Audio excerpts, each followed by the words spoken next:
L'activité du verre d'eau peut être faite plutôt chez les 3-5 ans, alors que chez les bambins, on pourrait avoir un verre d'eau sans pied. On pourrait avoir une autre chose fragile à transporter, comme une plante, par exemple. Une plante dans quelque chose de cassant qu'on fait transporter aux enfants d'un endroit à l'autre. Le transport du verre d'eau, c'est la coordination de tout le corps, c'est la confiance en soi, c'est aussi toute l'ambiance qu'on prépare pour que l'enfant prenne son temps quand il se déplace dans la classe et quand il prend un plateau.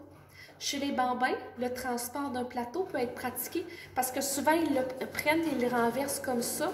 Alors on leur montre comment bien placer leurs mains sur le plateau. Le plus vous allez montrer à l'enfant comment faire, le mieux vous allez pouvoir inviter à l'autonomie. Et comme je vous dis, c'est quelque chose que les enfants aiment faire, transporter. Transporter un verre d'eau.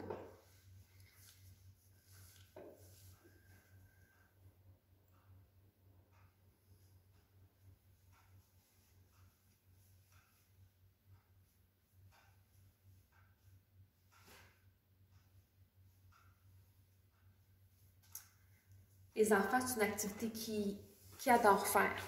On peut même mettre le verre d'eau à ras-bord le plus plein possible. Juste le fait que le verre soit en verre, que le verre soit plein, invite l'enfant à prendre son temps. Et vous avez vu, j'ai mis mes 2 mains sur le verre parce que moi, comme adulte, je peux prendre le verre à seulement une main. Mais je sais que les enfants vont avoir besoin de leurs 2 mains pour faire le transport. Donc, voilà pourquoi je le fais de cette façon-là. Avec les bambins, vous pourriez prendre, comme je vous dis, une plante ou un plateau. Je vais chercher un plateau.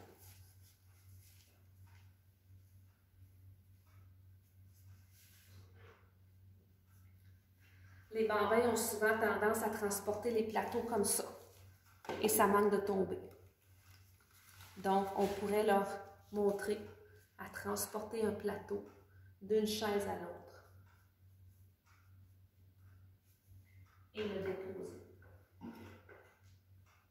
Inviter un autre enfant à reprendre le plateau. Puis à venir le transporter. Vous pourriez mettre la plante dans le plateau.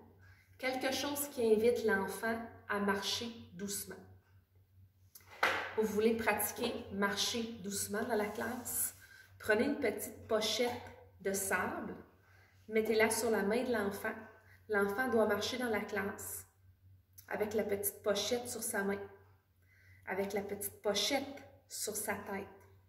C'est toutes des choses qui vont inviter l'enfant à faire les choses lentement, ralentir son pas et se concentrer. Développer la concentration de l'enfant, ça passe par toutes les activités. Les activités préliminaires vont le faire aussi. Toutes les activités préliminaires qu'on a vues dans les dernières vidéos, comme je vous dis, sont là pour préparer l'ambiance, pour aider au calme, aider à l'harmonie, aider à l'enfant à se concentrer et surtout à connaître comment fonctionner dans l'environnement. Les enfants veulent utiliser un verre d'eau, renversent de l'eau.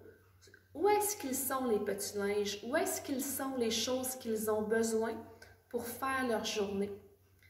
Ils font une activité d'eau. Mettre un tablier est une activité préliminaire. Vous pourriez montrer aux enfants comment enfiler un tablier. Voilà.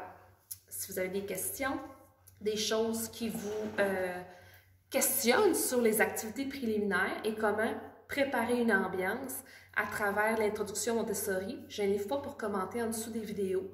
Je vais pouvoir me promener dans les classes ou encore répondre sur la page pour que tout le monde puisse être au courant de comment ça fonctionne.